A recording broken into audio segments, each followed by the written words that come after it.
Sa taong 2040 naman, ay maaaring may mga robot na tayong kasama sa ating pamumuhay na halos walang pinagkaiba sa ating mga tao.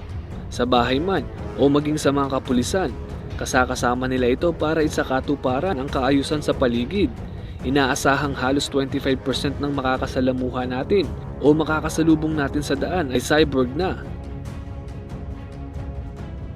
Sa taon ding ito, ay maaaring tapos na ang pag-aaral kung papaano bubuhayin ang mga hayop na matagal nang extinct o matagal nang nabura sa history, gaya na lang ng mga dinosaurs.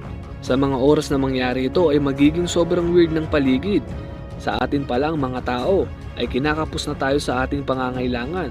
Paano pa kaya kung kasama nating nabubuhay ang mga naglalakihang predator gaya ng mga dinosaurs? Sila ay magiging kahati natin sa pang-araw-araw nating pagkain. Pero sinabi ng mga dalubhasa na ipapriority nilang buhayin ang mga walang masamang epekto sa atin, gaya na lang ng mga mammoth na ito. Sa taong ito ay sisimulan naman ng asteroid farming. Kukuha ng mga bulalakaw sa asteroid belt at dadalhin ito sa buwan upang mapakinabangan sa pagpapatuloy ng iba pang proyektong pangkalawakan. Sa taon ding ito ay kaya na nating makapag-regenerate ng nawawalang bahagi ng katawan gaya na lang ng buto at daliri.